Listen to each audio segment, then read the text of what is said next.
Continuamos compartiendo más Sama Noticias en esta jornada de día viernes y ya tenemos invitada en el estudio. Exactamente, porque al comienzo de nuestro noticiero les contábamos en los títulos acerca de que quieren prohibir el lenguaje inclusivo en las diferentes escuelas de la provincia de San Juan, y al respecto estamos con Paula Mateos, docente, coordinadora de la Diplomatura Académica DUESI. Y bueno, esto fue a raíz de que el diputado Enzo Cornejo del PRO propone la eliminación, ¿no?, de este lenguaje inclusivo en los diferentes establecimientos de San Juan, y al respecto lo queremos abordar con alguien que sabe y mucho de esta temática. Bienvenida, ¿cómo estás, Paula? ¿Qué tal? Buenos días. Bueno, consultarte en primera medida respecto cuando te enteraste de esta noticia, ¿qué te pareció? A esta altura ya nada te parece raro o todo lo contrario, en estos tiempos que corren te sorprendió. Sí, la verdad me siguen sorprendiendo estas cosas y generando cierto estupor. Pretender prohibir el habla, por lo pronto es una tarea imposible. No se puede prohibir la forma como en la sociedad se ejercita la comunicación. Pero hay un trasfondo mucho más profundo en esto. La prohibición de la palabra no es otra cosa que censura. Y la censura es un acto de autoritarismo. Entonces, no hay argumento contra algo como esto. O sea, no se puede prohibir cómo habla la gente. Y hay otra cuestión más que debería clausurar el debate, y es que una ley de estas características, un proyecto de ley de estas características es inconstitucional, porque la Argentina es un país que tiene garantía de derechos de género ya desde hace varios años, y en términos reales, legales, se reconocen muchas identidades. O sea, se reconoce la identidad no binaria en sus múltiples formas. Por lo tanto, en términos legales, el diputado también se equivoca, ¿no? O sea, no solamente se equivoca planteando una cuestión que es un gesto autoritario, sino que también no está en conocimiento de, del plexo legal de nuestro país.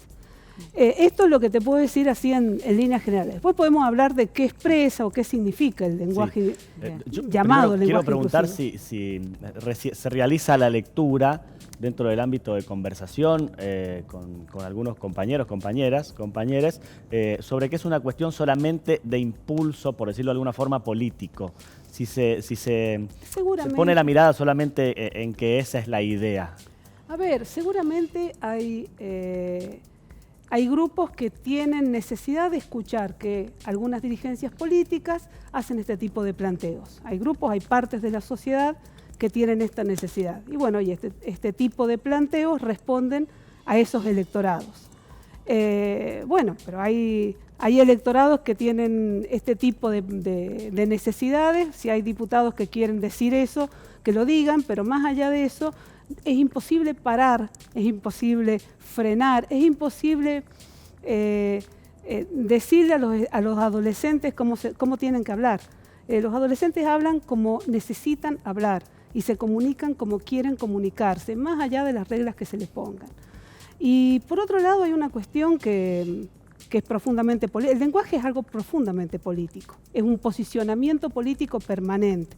De hecho, Foucault, que trabajó muchísimo el tema del lenguaje como un orden, lo planteaba en términos de construcción de legitimidad política, ¿no? El lenguaje era una forma de construir legitimidad.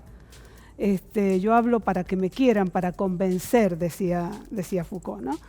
Y sí, de eso se trata. Entonces, el lenguaje históricamente es profundamente dinámico, es una herramienta social de transformación y está en permanente transformación y va a seguir transformándose. Y lo que hoy tiene esta forma de la letra E, que le da tanto escozor a muchos, lo vamos a decir así, más adelante será otra cosa, y en el pasado molestaba mucho el todos y todas, y ahora medio como que ya se la tienen que aguantar. Y en otros momentos históricos molestó el vosotros, y entonces lentamente se fue abandonando esa forma arcaica y tantos otros arcaicismos que hemos tenido. Y bueno, y estas son formas que tiene la sociedad de expresar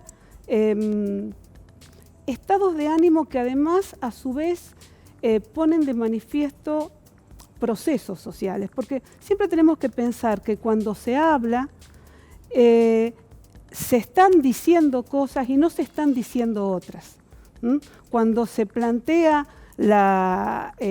comunicacionalmente algo, se están generando ocultamientos, ¿no? Entonces tenemos que siempre estar conscientes desde dónde decimos las cosas, qué estamos diciendo y por qué lo decimos. Entonces cuando se pretende imponer una manera de hablar que se considera tradicional y que está basada en un genérico masculino, bueno, ¿dónde está el ocultamiento ahí? Se está ocultando por lo menos la mitad de la sociedad que no se siente representada con esta forma de hablar que solamente integra a los varones que se autoperciben como tales. Bien. Paula, tal vez lo que haría falta sería mayor formación y capacitación en materia de género. Quienes hemos tenido la posibilidad de ser parte aquí todos en la Secretaría de Comunicación en las capacitaciones de la Ley Micaela, se sabe que cuando uno habla de lenguaje inclusivo no necesariamente estamos haciendo alusión a la utilización de la E, de la X, ni mucho menos de una arroba para significar a todos, a todas. Simplemente basta con el hecho de, por ejemplo, en vez de decir los compañeros, las compañeras, el decir las personas que trabajan dentro de esta secretaría. Entonces, podemos hacer un poquito de referencia a lo que implica el lenguaje inclusivo en sí para todas aquellas personas que tal vez, quiero pensar que por un pensamiento, una mente muy estrecha, no pueden ver todo lo que hay detrás de la significación de hablar en un lenguaje inclusivo. Coincido en todo lo que decía. Estoy de acuerdo, sí. A ver, lo que hoy llamamos lenguaje inclusivo es una expresión social que está en manos de las jóvenes generaciones, fundamentalmente son quienes mejor y más lo impulsan, a quienes les sale de manera natural. Una piba como yo, que ya tiene unos cuantos años, ya no le sale tan fácil, quizás me sale más fácil delante de mis estudiantes, pero acá en televisión no. Pero, a ver, las jóvenes generaciones siempre generan transformaciones sociales. A ver, pensemos los revolucionarios de Mayo, de 1810, eran veinteañeros, eran pibes jóvenes, muy jovencitos. Bueno, las revoluciones ahora se hacen de otros modos. Una revolución es el lenguaje y la están haciendo los pibes. Y entonces tenemos que saber que esto va a seguir adelante. Y bueno, y como todas las grandes transformaciones, siempre hay fuerzas resistentes. En otros momentos históricos fueron otras y ahora son grupos que necesitan sentir que las tradiciones no cambian. Bueno, hasta las tradiciones cambian.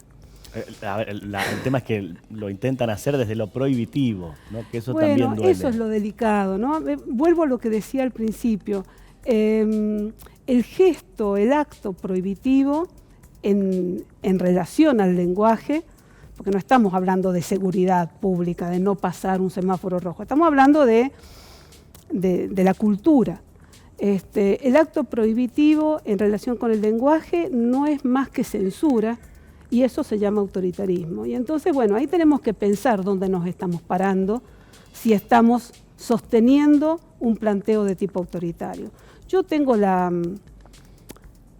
esperanza que este tipo de iniciativas no prosperen y en el caso de que prosperen se van a encontrar con una pared muy grande que se llama Constitución Nacional, que es muy importante en nuestro ordenamiento político y jurídico, porque este tipo de iniciativas no están ajustados a nuestro ordenamiento jurídico. Incluso las que ya existen, hay algunas provincias, algunos municipios que han pretendido hacer esto y tienen tremendas dificultades para promulgar este tipo de iniciativas, porque tienen el tema de lo anticonstitucional.